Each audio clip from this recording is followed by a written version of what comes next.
అయితే నేను అనలేదు, అందుకనే చదువుకోలేకపోయాను. దేవుడు మనకు చదివించాడు కాబట్టి ప్రపంచంలో ఉన్న సృష్టిలో ఉన్న సర్వ జ్ఞానం కూడా ఏం చేశాడు, దీంట్లో ఉంచాడు. కాబట్టి ఎప్పుడు గాడి దొరికినా బైబిల్ చదవాలి, ఎప్పుడు గాడి జరిగినా ఏం చదవాలి, బైబిల్ మనం చదవాలి. ఇక్కడ మన భాగంలోకి మనం వచ్చినట్లయితే, వారు వెళ్ళుచుండగా యేసు ఆయన నిద్రించాను. ఆ పడవ మీద నిద్ర వచ్చింది. నిద్ర వచ్చి ఎప్పుడైనా పడుకున్నారు. నిద్ర వచ్చి పడుకున్నారు. మరి గత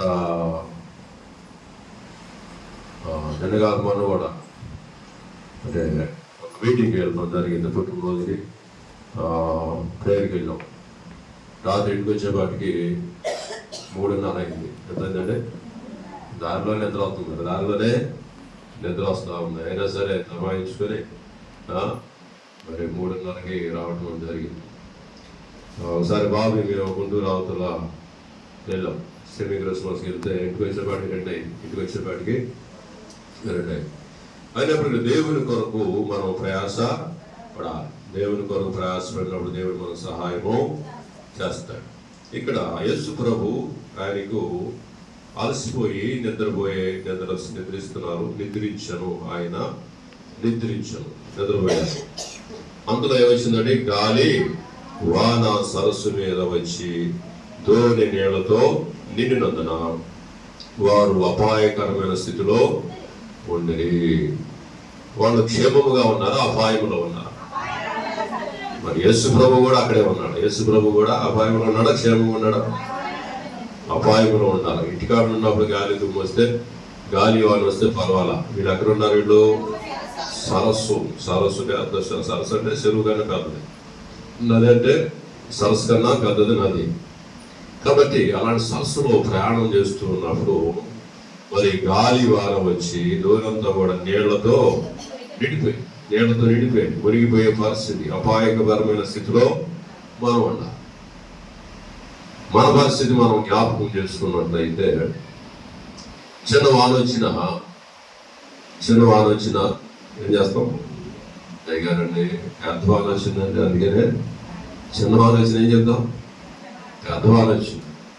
పొద్దున్నే బీజాపురం అని ఫోన్ చేశాం, అయ్యా మరి మరిమానంలో పెద్ద చెరువు అంట, నీళ్ళు వచ్చేస్తే మీరు వస్తున్నారా రావట్లేదంట. నేను వస్తున్నాను.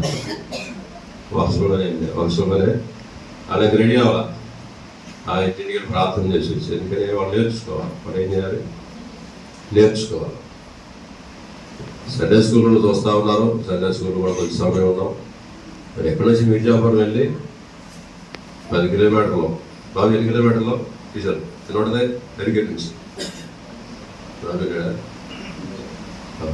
టీచర్ 8 కిలోమీటర్లు ఉంటుంది.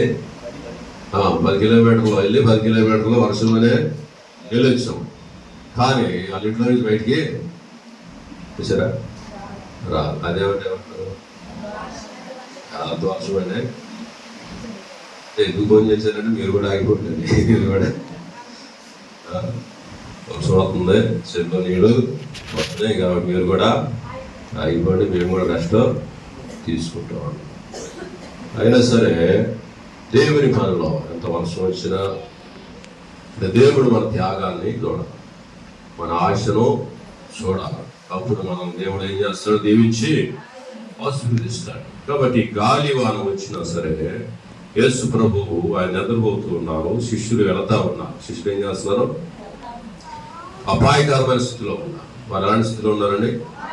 క్షేమకరమైన స్థితిలో లేరు. వారి ప్రయాణంలో అపాయం అనేది కనపడతా. ఎప్పుడైతే అపాయం అనేది కనపడతా ఉందో వాళ్ళు ప్రయత్నం చేశారు, కానీ వాళ్ళ ప్రయత్నాలు మరి ఇప్పుడు చేయలేదు. డాడీ కూడా డ్యూటీ చేశారు, విజయవాడ డ్యూటీ చేశారు. అయినా సరే మన పేరు ఉందండి, మరి డ్యూటీకి రావడం కష్టం ఉన్నారంట. మళ్ళీ సంగారెడ్డి డ్యూటీ వేశారు. ఎక్కడ వేశారు? అందుకని డాడీ ఏం చేసింది? బాగా వర్షం రావాలి, ఎంతైనా నేను ప్రార్థనకే వెళ్ళాలి. చాలా సంతోషం. వచ్చినప్పుడు కూడా మా ప్రభుత్వం దేవుడు తప్పకుండా దేవుడు దేవుని ఆశీర్వాదాన్ని ఇస్తాడు. మనం చేసిన త్యాగానికి ప్రభు ప్రతిఫలము, అబ్రహాము చేసిన త్యాగానికి దేవుడు ప్రతిఫలాన్ని ఇచ్చాడు. భూలోకంలోనే గొప్పవారిగా చేశాడు. ఇక్కడ గాలి వాన వచ్చింది. వస్తే వీళ్ళు కూడా ఏం చేస్తున్నారు, ప్రయాణంలో అందరికీ వెళ్ళిపోతూ ఉన్నారు, దేవుని పనిలో ఉన్నారు, దేవుని కార్యము కోసం వెళ్తూ ఉన్నారు, ప్రార్థనకి వెళ్తూ ఉన్నారు. అలాంటి పరిస్థితుల్లో మధ్యలో ఒక ఆటంకం వచ్చింది, గాలివాన. అయినా సరే గాలివాన వస్తుంది, మొబ్బులు పడుతున్నాయి అని చెప్పేసి వెనకెళ్ళిపోయారు. వెనకెళ్ళలేదు కానీ ముందుకే వెళ్ళారు. కాబట్టి అలాంటి అనుభవం మనం నేర్చుకోవాలి, అలాంటి అనుభవాన్ని మనం నేర్చుకోవాలి. కనుక ఆయన యొద్దకు వచ్చి ప్రభువా ప్రభువా నశించిపోతున్నామని చెప్పి ఆయనను లేపిరి. చూడండి, ఆయనను లేపారు. ప్రభువా ప్రభువా నశించి అందరూ చెప్దాం. ఎవరు ప్రార్థన చేస్తారు వాళ్ళు? మళ్ళీ ఒకసారి ప్రభువా ప్రభువా నశించి చాలు. కాబట్టి చిన్న ప్రార్థన చేసుకున్నారు. యేసు ప్రభువు నిద్రపోతున్నారు, అపాయకరమైన స్థితిలో ఉన్నారు, గాలివాన వచ్చింది. రోడ్డు మీద ఉంటే పర్లేదు, ఇంటి దగ్గర ఉంటే పర్లేదు, కానీ వీళ్ళు సరస్సులో ఉన్నారు, మునిగిపోతారు. పడవ కూడా ఏమైపోయింది, నీళ్లతో నిండిపోయింది, బరువుకి మునిగిపోతారు.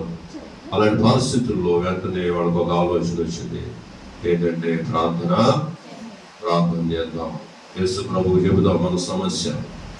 రాత్రి 2 ఒకటి ప్రార్థన చేశారు కాటన్ బాడలో నుంచి. మరి దీప్తి ఏమైంది, వాళ్ళకి బాబు జ్వరం అంట. జ్వరం వచ్చిన వాడు కొద్దిగా తగ్గింది. పొగడి పెట్టారంట. ఏం పెట్టారంట? పొగడి పెడితే రాత్రి ఫోన్లోనే ఏడుతుంటే నాకు చాలా బాగా వేసింది. చనిపోలేపు చనిపోలేపు ఏడ్చి పోగానే 10 నిమిషాలు బాగుండి మాట్లాడు ఏడుస్తూ ఉన్నాడు. ఆ ఏడిపోయి వెళ్ళకపోతున్నాడు.